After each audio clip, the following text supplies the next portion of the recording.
کہ خداوند شریروں کو یا جو جھوٹے ہیں، جھوٹ بولنے والے ہیں، ان کو ہلاک کرے گا، ان کو تباہ کرے گا، ان کو برباد کرے گا اور ان کو فنا کرے گا، کیونکہ اس لفظ کے تراجم جو ہیں وہ مختلف ہوئے ہیں۔ لہٰذا یہ ہمیں بتاتا ہے اس لفظ کے تراجم کے بارے میں کہ ہلاک کرے گا۔ ظاہری بات ہے جو جھوٹ بولتے ہیں وہ بے سزا تو نہیں چھوٹیں گے، تو جب ان کی ہلاک کی بات ہے، جیسے وہ حنانیہ اور سفیرہ ہلاک ہو گئے، مر گئے کیونکہ وہ جھوٹے تھے، تو اس کا مطلب ہے اس کے اندر جو چیزیں پائی جاتی ہیں کہ خداوند جو کچھ کہتا ہے وہ کرتا ہے۔ خداوند عادل منصف ہے، وہ انصاف کرتا ہے۔ اگر اس نے حنانیہ اور سفیرہ کو مار دیا ہے تو خداوند اپنی باتوں میں سچا ہے، اپنے کلام میں سچا ہے، اپنی گفتگو میں سچا ہے اور عادل منصف ہے، اور یہی بات جو ہے زبور نویس کہتا ہے کہ وہ ہلاک کرے گا۔ ہم مزید آگے بڑھیں تو زبور 5 اس کی 6 آیت کا جو دوسرا حصہ ہے وہ میں آپ کے لیے پڑھنا چاہتا ہوں اور اس پر ہم گفتگو کریں گے۔ خداوند کو خون خوار اور دغا باز آدمی سے کراہیت ہے۔ یہ 6 آیت کا دوسرا حصہ ہے۔ یہاں لکھا ہے خداوند کو، اور اس لفظ پر لاسٹ ایپیسوڈ میں یا پہلے جو ایپیسوڈ ہم دیکھ چکے ہیں ان ایپیسوڈ میں اس لفظ پر کافی گفتگو ہو چکی ہے، اور میں آپ کو بتانا چاہتا ہوں یہ خداوند کا جو لفظ یہاں پر استعمال کیا گیا ہے، عبرانی میں یہاں پر یہوہ کا لفظ استعمال ہوتا ہے اور اس کے میننگ ہے مالک، اور خداوند اس کا ترجمہ کیا جاتا ہے، اور اس کا ترجمہ آقا اور سائیں کیا جاتا ہے، شوہر کیا جاتا ہے۔ تو لکھا ہے خداوند کو یعنی مالک کو، اور یہ بات بڑی غور طلب ہے۔ عام بندے کو آپ سے نفرت ہو جائے تو وہ بھی ہے تو ٹھیک بات نہیں ہے، وہ بات بھی آپ کے لیے نقصان دہ ہو سکتی ہے، لیکن یہ بات بڑی غور طلب ہے اور یہ بات بڑی خطرناک ہے کہ اگر مالک کو اگر ہو جائے تو یہاں لکھا ہے خداوند کا لفظ، میننگ ہے مالک۔ مالک کو نفرت ہے یا کراہیت ہے، اس پر ہم آگے چل کے بات کریں گے، کراہیت کا لفظ یوز ہوا، اس پر بات کریں گے، لیکن ابھی میں یہ کہنا چاہتا ہے کس کو؟ کسی عام شخص کو نہیں ہے، کسی چھوٹے بندے کو نہیں ہے، یہاں بات جس کی ہو رہی ہے وہ مالک ہے، اور نہ صرف وہ مالک ہے بلکہ خالق ہے، پیدا کرنے والا ہے، تیرا اور میرا کریٹر ہے۔ وہ پہلی بات یاد کریں، وہ خالق ہے، وہ مالک ہے، کریٹر ہے، وہ مالک ہے، پھر آپ کا وہ رازق بھی ہے، اور وہ پروٹیکٹر بھی ہے، محافظ بھی ہے۔ تو اگر مالک ہی کو نفرت ہو جائے تو یاد کیجئے یہاں خداوند کا لفظ استعمال کیا گیا ہے، اگر اس کو کسی سے نفرت یا کراہیت ہو جائے تو پھر اس کا کھانا پینا بھی جو ہے وہ ڈسٹرب ہو سکتا ہے، اور اس کی جو محافظت ہے اس کے لیے بھی وہ شخص پریشان ہو سکتا ہے، کیونکہ یہاں خداوند کی بات کی گئی ہے کہ خداوند کو کراہیت ہے۔ یہ بات بعد میں کریں گے کہ کس سے ہے، خداوند کو کراہیت ہے۔ تو میں پھر بتانا چاہتا ہوں کہ یہ یہاں تھرڈ پرسن کی بات نہیں ہے جس کو کراہیت ہے، یہاں عام بندے کی بات نہیں جس کو کراہیت ہے، یہاں جس کی بات ہے وہ مالک ہے، وہ آقا ہے، اور وہ یہوہ خدا ہے، وہ ہے جو زندگی دیتا ہے، وہ ہے جو زندہ ہے، وہ ہے جو عبدالآباد زندہ ہے، وہی ہے جس کی وجہ سے زندگی قائم رہتی ہے۔ عبدالآباد زندہ ہے، ازلی اور ابدی طور پر وہ زندہ ہے، وہی ہے۔ تو یہ بات بڑی غور طلب ہے کہ میرے بھائی میری بہن غور کر، اگر خداوند ہی کو تجھ سے کراہیت یا نفرت ہو جائے تو یہ بات بڑی خطرناک ہے، کیونکہ وہی تیرا پروردگار ہے، وہی تیرا پروٹیکٹر ہے، وہی تجھے سنبھالنے والا ہے، وہی تجھ پر نگاہ کرنے والا ہے، وہی تجھے نجات بخشنے والا ہے، وہی تجھے پروموٹ کرنے والا ہے اور تیری حفاظت کرنے والا ہے۔ تو یاد کر، اگر خداوند جو ہے اس ہی کو تجھ سے کراہیت ہو جائے تو یاد رکھ، نہ تو تیری حفاظت ہے، کیونکہ کلام میں لکھا ہے کہ خداوند جو ہے وہی شہر کی حفاظت کرنے والا ہے۔ اگر خداوند شہر کی حفاظت نہ کرے تو نگہبان کا جاگنا عبث ہے۔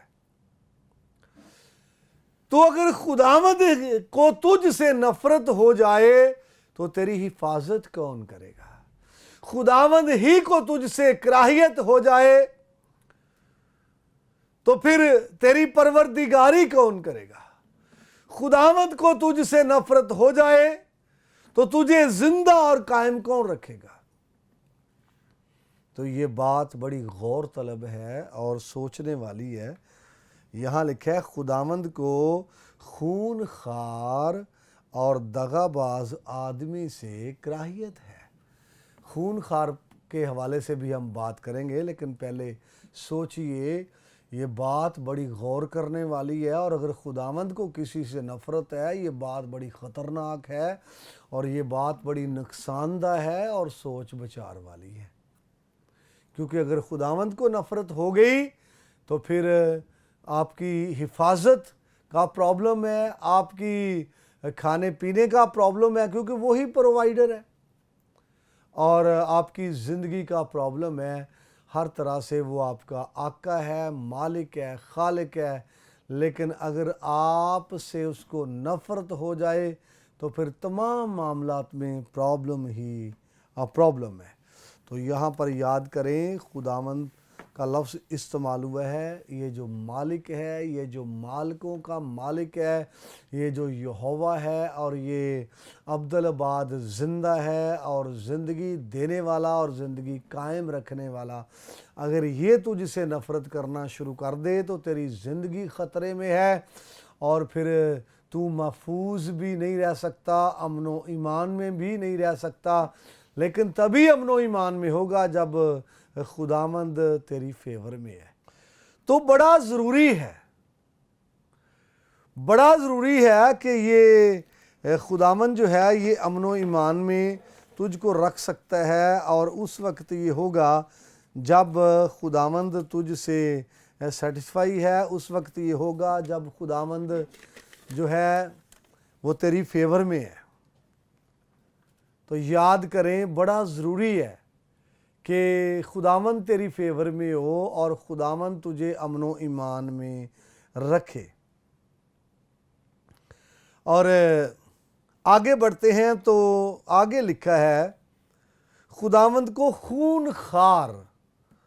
یہ خون خار کے بارے میں بتانا چاہتا ہوں۔ یہاں پر لفظ استعمال ہوا ہے خون خار، جس سے خداوند کو نفرت ہے وہ خون خار ہے، جس سے خداوند کو کراہیت ہے وہ خون خار ہے۔ اور خون خار کے لیے عبرانی میں جو یہاں پر لفظ استعمال ہوا ہے دامیم، اور دامیم جو ہے یہ ایکچولی خون کی جمع ہے۔ عبرانی میں جو لفظ خون کے لیے استعمال ہوتا ہے وہ ہے دام، اور دامیم اس کی جمع ہے، لیکن یہاں خون خار کے لیے یہ لفظ استعمال کیا گیا ہے دامیم۔ اور اس لفظ کی وسعت کو انڈرسٹینڈ کرنے کے لیے لازمی ہے ہم غور کریں، اور اس کے تراجم مختلف جگہوں پر مختلف آپ کو مل سکتے ہیں، اور اس سے ہم جو لفظوں کی وسعت ہے ان کو انڈرسٹینڈ کر سکتے ہیں۔ تو زبور 5 ابھی ہم نے پڑھا، 6 آیت میں اس لفظ کا ترجمہ جو ہے وہ خون خار کیا گیا ہے۔ خون خار کہتے ہیں خون کرنے والے کو، خون بہانے والے کو۔ جو خون کسی کا بہاتا ہے یا خون کرتا ہے اس کو خون خار کہتے ہیں۔ اور یہاں پر جو خون خار لفظ استعمال ہوا ہے، تو انگلش میں اس کے لیے جو لفظ استعمال ہوا ہے وہ ہے بلڈی۔ اور پھر خروج کی کتاب اس کے 4 باب کی 26ویں آیت میں یہی لفظ استعمال ہوا ہے، اور اس کا اردو میں ترجمہ خونی کیا گیا ہے۔ اور خونی اس کا ترجمہ کیا گیا ہے، اور میں آپ کو بتانا چاہتا ہوں ہمارے کلچر میں بھی خونی ایسے شخص کو کہتے ہیں جو قاتل ہو۔ تو انگلش میں یہاں پر بھی بلڈی کا لفظ یوز ہوا ہے۔ اور پھر سیموئیل کی دوسری کتاب اس کا 21واں باب اس کی 1 آیت کو پڑھے تو وہاں پر خون ریز لفظ استعمال ہوا ہے، خون ریز، اور وہاں پر بھی عبرانی میں یہی لفظ ہے جس کا اردو میں ترجمہ خون ریز کیا گیا ہے۔ اور پھر زبور کی کتاب زبور 51 اس کی 14ویں آیت میں بھی عبرانی کا یہی لفظ استعمال ہوا ہے، اردو میں اس کا ترجمہ خون کا جرم کیا گیا ہے۔ تو میں آپ کو بتانا چاہتا ہوں اس طرح سے ہم لفظ کی جو وسعت ہے اس کو انڈرسٹینڈ کر سکتے ہیں کہ خون خار، خونی، خون ریز اور خون کا جرم۔ ایسا شخص جو کسی کا خون کرتا ہے، ایسا شخص جو کسی کا خون بہاتا ہے، جس کو ہم قاتل کہتے ہیں، اور عبرانی زبان میں بھی لفظ جو ہے قاتل استعمال ہوا ہے۔ کوف ہے، اس کے نیچے کامس ہے، پھر تیت ہے، اس کے نیچے پتخ ہے، اور آخر پر لامد ہے۔ قاتل، قتل کرنے والا۔ اور جو قاتل ہے یہ عربی زبان کا بھی لفظ ہے، قتل کرنے والا، کسی کی جان لینے والا، کسی کو مار دینے والا۔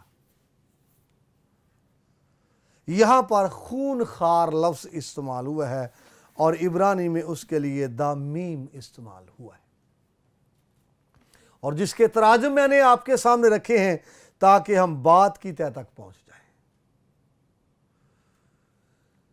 تو جو قاتل شخص ہے وہ خونی ہے، خون بہانے والا ہے کسی کا۔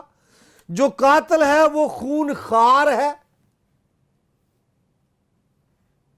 اور ایسے درندوں کو ہم خون خار درندے کہتے ہیں جو کسی کی جان لینے والے ہوتے ہیں، جان لیوا درندے ہوتے ہیں، ان کو خون خار درندے ہم کہتے ہیں۔